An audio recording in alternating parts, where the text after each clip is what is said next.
Oi, pessoal, tudo bom? Eu espero que vocês estejam todos bem, estejam todos em paz. Estou com muita saudade de todos e estamos hoje aqui, né, para fazer essa aulinha com vocês. É uma aulinha sobre ligação gênica, tá? Eu sei que tem muita gente aí em dúvida em relação a esse conteúdo, tá bom?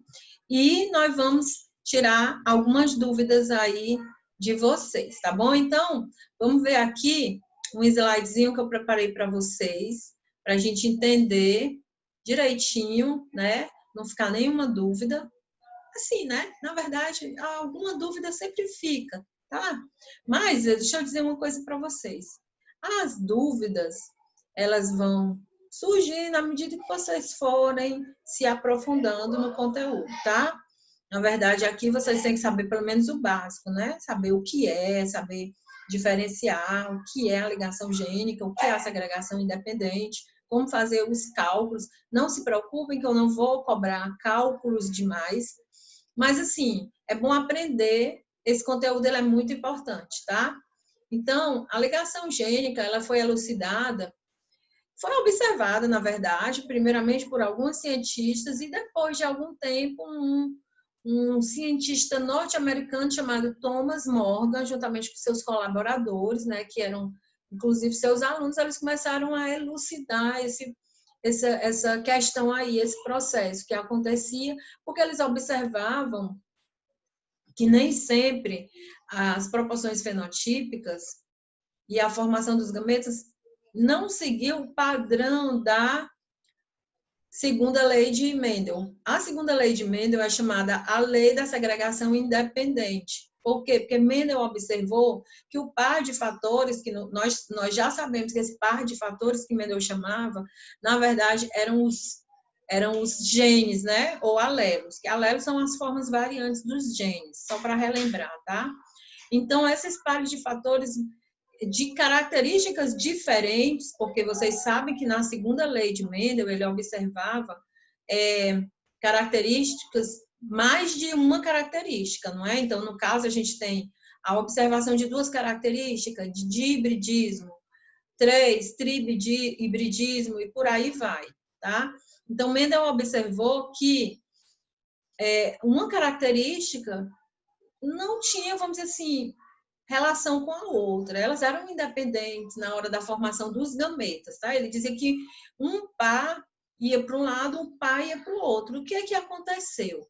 Quando eles começaram a fazer experimentos e começaram a observar, vamos dizer assim, situações diferentes, Thomas Morgan fez seus experimentos com a drosófila, que é aquela mosquinha de fruta, ele chegou à conclusão, né, através de observações. Agora também, lógico que nesse momento já havia uma evolução na observação de estruturas, né, estruturas microscópicas, e aí ele observou o seguinte, que no caso da segunda lei de Mendel, os pares de genes, eles estavam em cromossomos diferentes. Vamos trabalhar com o seguinte, um cromossomo, ele não tem somente dois pares de genes, tá, povo? Um cromossomo, ele pode ter vários, centenas, mas a gente vai trabalhar sempre na situação de dois, para a gente poder entender. Então, aqui na primeira imagem, você tem o par azão e azinho e o par bezão e bezinho. Vocês observam que eles estão em cromossomos diferentes, tá? Já nessa situação aqui, nós vamos ter o mesmo par, azão, azinho, bezão, bezinho, no mesmo cromossomo, perdão. Então, essa primeira situação aqui é uma situação de segregação independente. Já essa segunda situação, onde eles estão no mesmo par de cromossomos, eles chamaram de ligação gênica, ou seja, os genes estão ligados. Em inglês se chama linkage.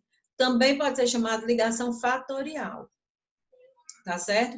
Essa ligação, ela pode ser completa ou não. Tudo vai depender de quê? Tudo vai depender desse fenômenozinho aqui, permutação. Na verdade, a permutação é o crossing over. Quando é que ela ocorre? Ela ocorre na primeira fase da meiose 1, a prófase 1 da meiose 1, tá certo? Então, o que acontece?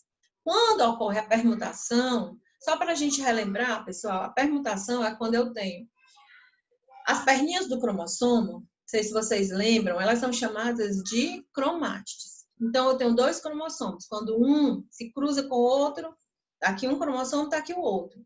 Eles têm um ponto de encontro. Nesse ponto de encontro, ocorre o quê? Troca de genes, tá? Então, ocorre aí formação de novos gametas, né? Nós vamos já ver os tipos de gametas que nós temos.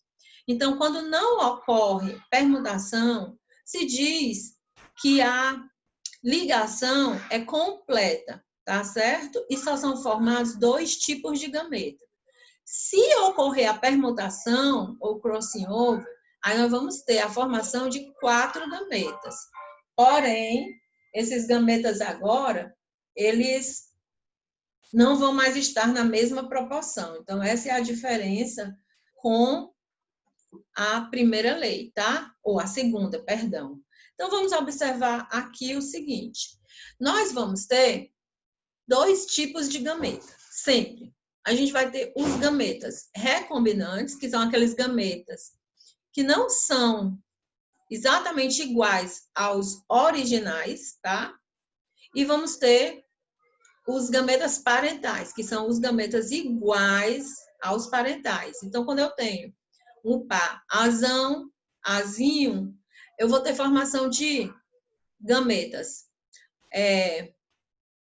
O par azão, azinho com o par, bezão, bezinho. Então, eu vou ter formação de gameta azão, bezão e azinho, bezinho. Esses aí são os parentais, são os originais, tá certo?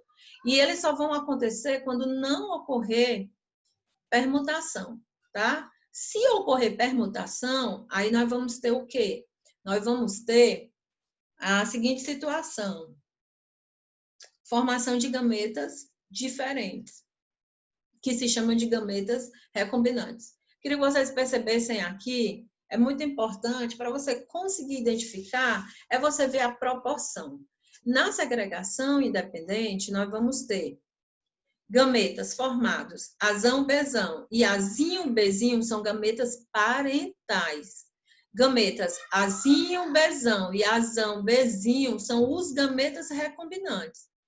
Com uma observação muito importante, que na segregação independente, eles são formados todos na mesma proporção, ou seja, 25%. Já no linkage sem permutação, ou seja, na ligação completa, só vai ocorrer formação de gametas parentais. Nós não vamos ter gametas recombinantes. Numa proporção de 50%. Então, eu vou ter azão, bezão, 50%, azinho, bezinho, 50%. Certinho? Já se tiver permutação no linkage, aí nós vamos ter novamente, assim como na segregação independente, a formação de 4 tipos de gameta. Vejam aqui, observem aqui, que a gente vai ter agora, desculpem, a gente vai ter azão, bezão e azinho, bezinho, parentais, azinho, bezão e azão, bezinho, recombinantes. A diferença entre o linkage com permutação e a segregação independente é na proporção de gametas. Pessoal, o que é importante você observar aqui? Sempre a quantidade dos gametas vai ter que dar 100%. Então, se eu tenho aqui, na segregação independente, 4 tipos de gametas formados na mesma proporção, 25, 25, 25 e 25, 100%. Aqui no linkage sem permutação, 50 e 50, 100%. Já no linkage com permutação, aí nós já vamos ter o quê? Formação de 4 tipos de gameta, numa proporção que vai dar 100%, porém essa proporção ela é variável. Por que ela é variável? Porque tudo vai depender, pessoal, da distância entre os genes no cromossomo, na localização do cromossomo. Então, vamos ver aqui, vamos observar aqui. Quando eu vou fazer o cálculo da taxa de permutação, eu vou representar dessa forma aqui, tá? Eu não vou mais colocar os cromossomos em pezinhos. Eu vou colocar deitado, para facilitar, tá bom?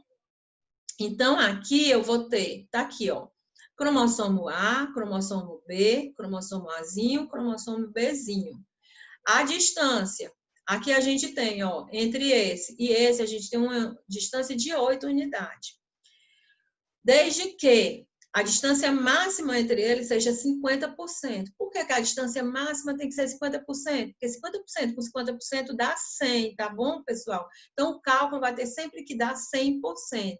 Então, isso é muito importante você observar na hora que você for fazer as atividades, tá certo? E aí, eles, vamos dizer assim, eles criaram uma unidade, tá? Para calcular para fazer esse cálculo. Eles utilizaram o que para o cálculo dessa taxa? Eles utilizaram a menor distância. Quando nós temos a distância entre um cromossomo e outro muito pequena, essa distância é de 1%. Então, ficou certo, então ficou determinado que essa distância menor de 1% seria a unidade de recombinação, tá? Essa unidade de recombinação também pode ser chamada de centimorgan ou de Morgan-Needle, em homenagem a Thomas Morgan, porque foi ele que elucidou. Então, toda vez que você se deparar com essas situações aqui, ó, eu tenho aqui o cromossomo N e o cromossomo N, eles estão a uma distância de 15 unidades de recombinação. O que é que significa isso? Que eu tenho 15%. Já o cromossomo N para o O, eu tenho o quê? 10%. 15 com 10, 25. Do M para o O, eu vou ter 25. Nessa situação aqui embaixo, eu vou ter entre o A e o C, 2%. Entre o C e o B, 17%. E entre o A e o B, 19%. Aqui, povo, o que significa isso aqui? Significa simplesmente a posição dos alelos. Alelo dominante, alelo recessivo. Quando eu tenho os dois alelos dominantes no mesmo lado e os dois alelos recessivos no outro lado, então eu vou ter a posição trans. Quando eu tenho um alelo dominante de um lado e o outro alelo dominante do outro lado, ó, estão em lados opostos. Então, eu vou ter a posição trans. Certinho? Entendido? Seguindo. Eu vou colocar aqui 2 exemplos de atividades só para vocês tentarem entender um pouquinho, tá? Bom, na primeira aqui, eu coloquei assim, ó, os genes Azinho e Bzinho encontram-se no mesmo cromossomo. Então, isso já me diz o quê? Que eles estão em ligação gênica, Azinho e Bzinho. Sendo a distância entre eles de 17 unidades. Azinho e Bzinho são o quê? São os recessivos.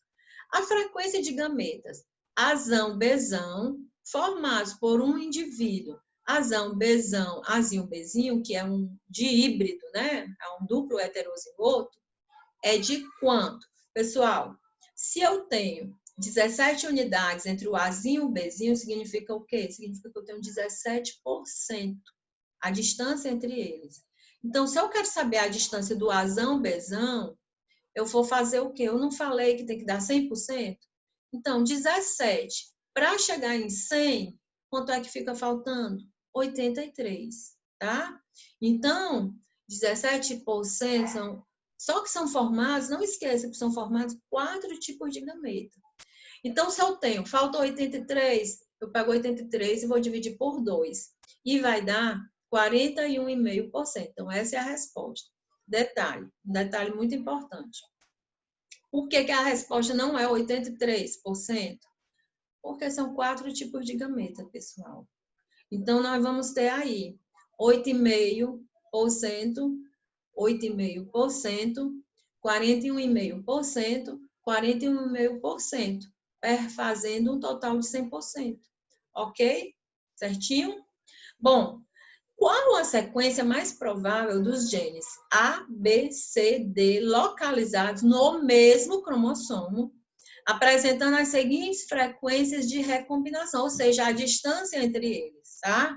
Então, esses genes aqui, A, B, C e D, eles vão ter, ele quer saber o que? Ele quer saber a sequência. A sequência não é A, B, C, D, porque a sequência vai depender de quê? Vai depender da distância entre eles. E aí ele dá aqui as informações.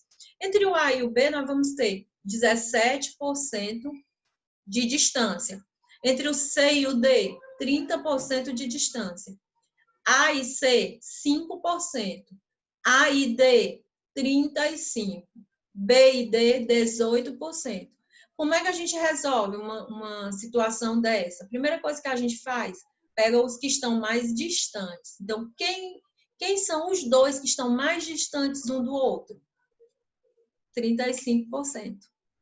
É o A e o D. Então, eu coloco o A numa ponta, o D na outra. Tá? Então, eu tenho uma distância máxima aí, que é 35%. Depois, eu vou só encaixando os outros, desde que, quando eu fizer o somatório de todos, dê 35%, porque 35% é a distância maior. Então, eu botei o A aqui na ponta e coloquei o D na outra. Quem é que está mais perto do A? É o B. Não é isso? 17. Não, quem está mais perto do A é o C, pessoal. É 5%, tá?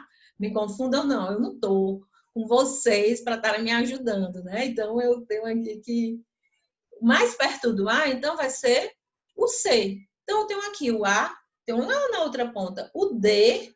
Vizinho A, eu vou ter quem? O C, que é 5% de distância. Vizinho D, que está lá na ponta, eu vou ter quem? O B, que é 18%, tá? E entre o C e o D, 30%. Tá aqui, ó. Então, você faz a linha e você vai encaixando. Entre o A e o C, eu vou ter 5. Entre o C e o B, cadê o C e o B? C e o B, eu vou ter 12. Entre o B e o D, eu vou ter 18. E entre o C e o D, 30. E entre o A e o D, 35. Pronto, você soma tudo. Eu somo 5 mais 30, 35. Tá certo? Então, qual vai ser a sequência correta? A, C, B e D. A, C, B e D. Então, a opção correta é a letra B. Tá certo? Bom, pessoal, eu espero que tenha dado aí uma ajudinha para vocês, tá bom? Qualquer dúvida, dá um help para mim, pode falar comigo, Instagram, WhatsApp, onde vocês quiserem. No fórum também, que eu deixei lá um fórum, tá? Em Biologia 3, para vocês irem fazendo observações e tirando dúvidas. Quando eu entro, eu não entro sempre, nem todo dia, mas eu entro todas as vezes que eu vou postar, tá? Então, quando eu entro, eu tento responder para vocês, tá? E fiquem todos em paz, né? Espero que a gente possa se encontrar em breve. Muito obrigado aí pela atenção de vocês, pelo carinho de vocês, tá? E até uma próxima. Beijo para todos.